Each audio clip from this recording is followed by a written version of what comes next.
Chief Justice Roberts, Vice President Harris, Speaker Pelosi, Leader Schumer, Leader McConnell, Vice President Pence, my distinguished guests, my fellow Americans. This is America's day. This is democracy's day. A day of history and hope, of renewal and resolve. Through a crucible for the ages, America has been tested anew, and America has risen to the challenge. Today, we celebrate the triumph not of a candidate, but of a cause, the cause of democracy. The people, the will of the people, has been heard, and the will of the people has been heeded. We've learned again that democracy is precious. Democracy is fragile. And at this hour, my friends, democracy has prevailed. So now, on this hallowed ground where just a few days ago violence sought to shake the Capitol's very foundation, we come together as one nation, under God, indivisible, to carry out the peaceful transfer of power as we have for more than 2 centuries. As we look ahead in our uniquely American way, restless, bold, optimistic, and set our sights on the nation we know we can be and we must be. I thank my predecessors of both parties for their presence here today. I thank them from the bottom of my heart. And I know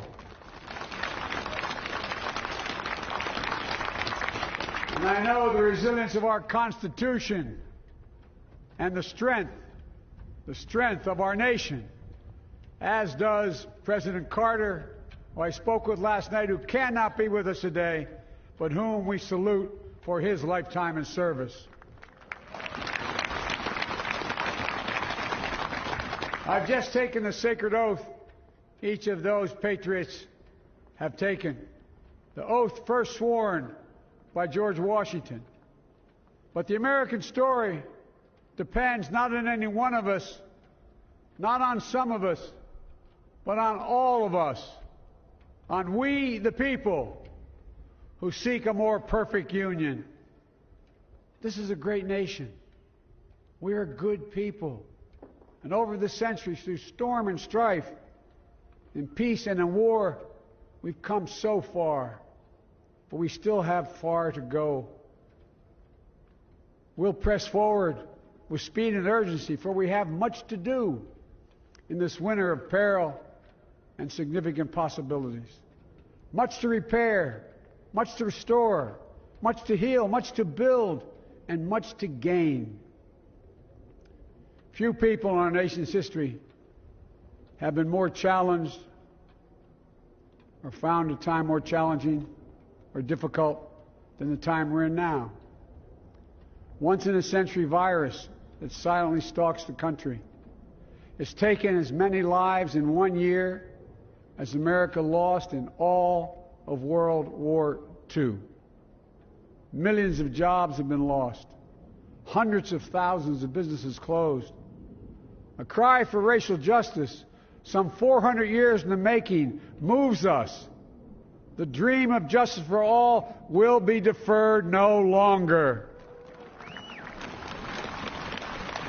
A cry for survival comes from the planet itself. A cry that can't be any more desperate or any more clear. And now, a rise of political extremism, white supremacy, domestic terrorism, that we must confront and we will defeat. To overcome these challenges, to restore the soul and secure the future of America, requires so much more than words. It requires the most elusive of all things in a democracy: unity. Unity. In another January, on New Year's Day in 1863, Abraham Lincoln signed the Emancipation Proclamation. When he put pen to paper, the President said, and I quote, If my name ever goes down into history, it'll be for this act, and my whole soul is in it. My whole soul is in it. Today, on this January day, my whole soul is in this. Bringing America together, uniting our people, uniting our nation. And I ask every American to join me in this cause.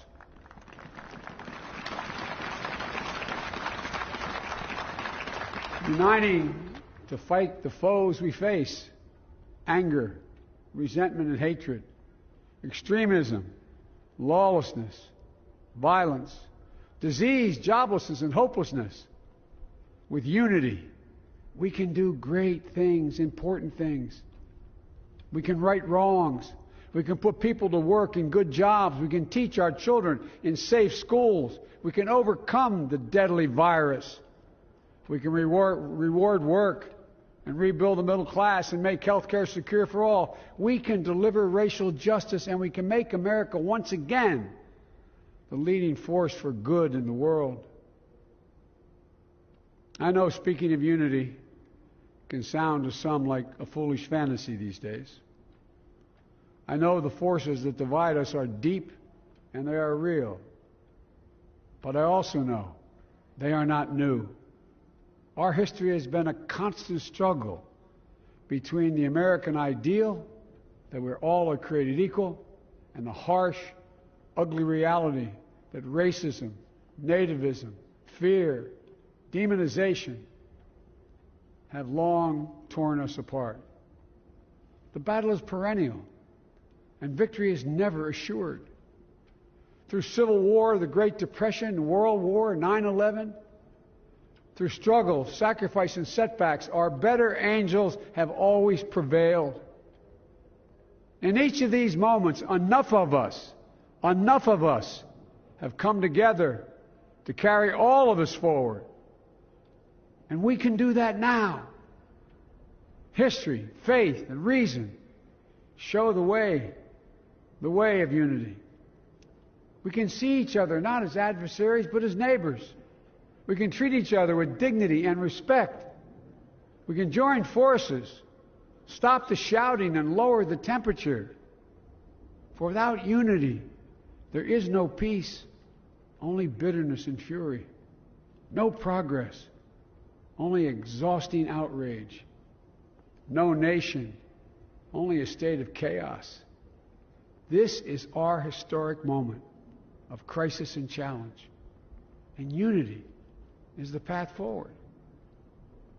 And we must meet this moment as the United States of America.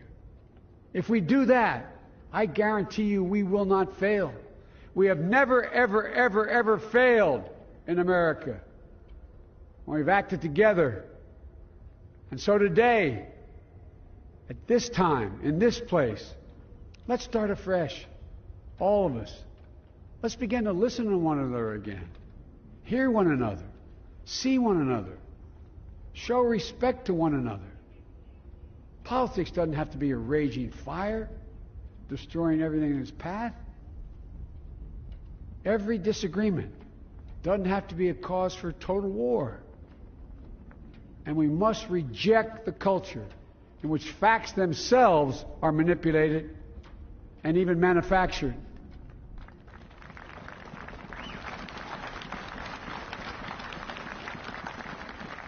My fellow Americans, we have to be different than this. America has to be better than this. And I believe America is so much better than this. Just look around.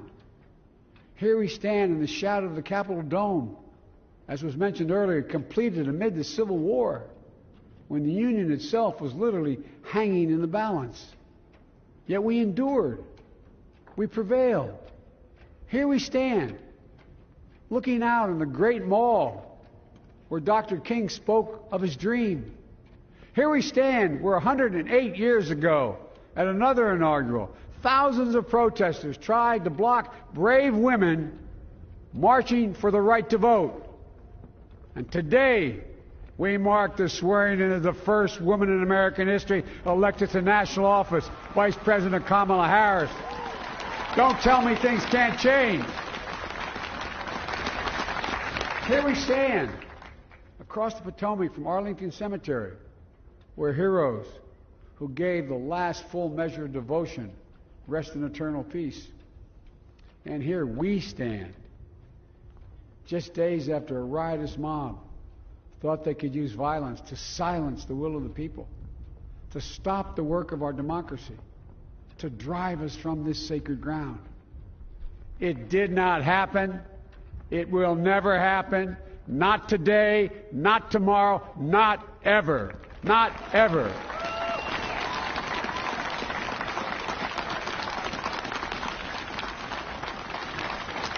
To all those who supported our campaign, I'm humbled by the faith you've placed in us. To all those who did not support us, let me say this. Hear me out as we move forward. Take a measure of me and my heart. If you still disagree, so be it. That's democracy. That's America. The right to dissent peaceably within the guardrails of our republic is perhaps this nation's greatest strength. Yet hear me clearly. Disagreement must not lead to disunion. And I pledge this to you. I will be a president for all Americans. All Americans. And I promise you, I will fight as hard for those who did not support me as for those who did.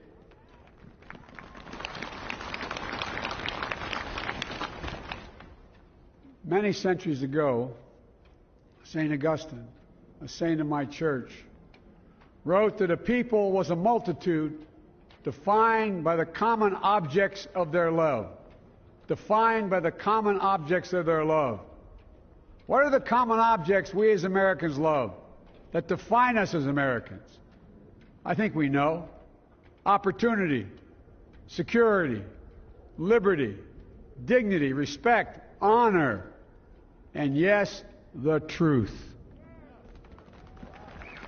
Recent weeks and months have taught us a painful lesson. There is truth and there are lies. Lies told for power and for profit. And each of us has a duty and a responsibility as citizens, as Americans, and especially as leaders. Leaders who have pledged to honor our Constitution and protect our nation, to defend the truth and defeat the lies. Look, I understand that many of my fellow Americans view the future with fear and trepidation. I understand they worry about their jobs. I understand, like my dad, they lay in bed at night, staring at the ceiling, wondering, can I keep my health care? Can I pay my mortgage? Thinking about their families, about what comes next. I promise you, I get it. But the answer is not to turn inward, to retreat into competing factions, distrusting those who don't look like you, or worship the way you do, or don't get their news from the same sources you do. We must end this uncivil war that pits red against blue, rural versus urban, conservative versus liberal. We can do this if we open our souls instead of hardening our hearts, if we show a little tolerance and humility, and if we're willing to stand in the other person's shoes, as my mom would say, just for a moment, stand in their shoes. Because here's the thing about life. There's no accounting for what fate will deal you. Some days, when you need a hand. There are other days when we're called to lend a hand. That's how it has to be. This is what we do for one another. And if we are this way, our country will be stronger, more prosperous, more ready for the future. And we can still disagree. My fellow Americans, in the work ahead of us, we're going to need each other. We need all our strength to persevere through this dark winter. We're entering what may be the toughest and deadliest period of the virus. We must set aside politics and finally face this pandemic as one nation. One nation. And I promise you this, as the Bible says, weeping may endure for a night, but joy cometh in the morning. We will get through this together. Together. Look, folks, all my colleagues I serve with in the House and the Senate up here, we all understand the world is watching all of us today. So here's my message to those beyond our borders. America has been tested, and we've come out stronger for it. We will repair our alliances and engage with the world once again, not to meet yesterday's challenges, but today's and tomorrow's challenges. And we'll lead not merely by the example of our power, but by the power of our example.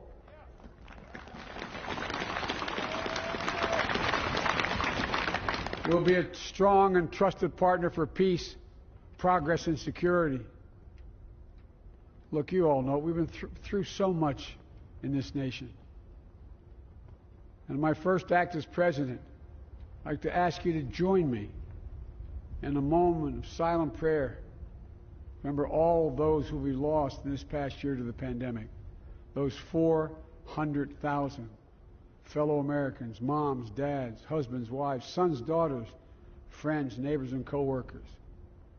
We'll honor them by becoming the people and the nation we know we can and should be. So I ask you, let's say a silent prayer for those who've lost their lives and those left behind, and for our country.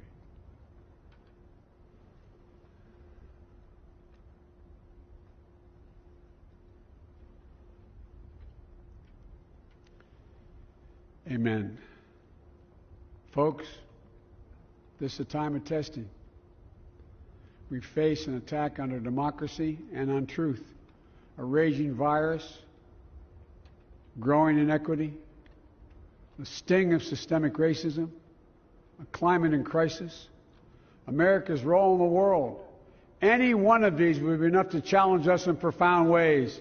But the fact is, we face them all at once, presenting this nation with one of the gravest responsibilities we've had. Now we're going to be tested. Are we going to step up? All of us? It's time for boldness, for there's so much to do. And this is certain. I promise you, we will be judged, you and I, by how we resolve these cascading crises of our era. We will rise to the occasion is the question. Will we master this rare and difficult hour? Will we meet our obligations and pass along a new and better world to our children? I believe we must. I'm sure you do as well. I believe we will. And when we do, we'll write the next great chapter in the history of the United States of America, the American story. A story that might sound something like a song that means a lot to me. It's called American Anthem. There's one verse that stands out, at least for me, and it goes like this. The work and prayers of century have brought us to this day. What shall be our legacy? What will our children say? Let me know in my heart when my days are through. America, America, I gave my best to you. Let's us add our own work and prayers to the unfolding story of our great nation. If we do this, then when our days are through, our children and our children's children will say of us, they gave their best, they did their duty, they healed a broken land. My fellow Americans, I close the day where I began, with the sacred oath. Before God and all of you, I give you my word. I will always level with you. I will defend the Constitution. I'll defend our democracy. I'll defend America. and will give all of you, keep everything I do in your service, thinking not of power, but of possibilities, not of personal interest, but the public good. And together we shall write an American story of hope, not fear, of unity, not division, of light, not darkness, a story of decency and dignity, love and healing, greatness and goodness. May this be the story that guides us, the story that inspires us, and the story that tells ages yet to come that we answered the call of history. We met the moment. Democracy and hope, truth and justice did not die on our watch but thrived. That America secured liberty at home and stood once again as a beacon to the world. That is what we owe our forebears, one another, and generation to follow. So, with purpose and resolve, we turn to those tasks of our time, sustained by faith, driven by conviction, and devoted to one another and the country we love with all our hearts. May God bless America, and may God protect our troops. Thank you, America.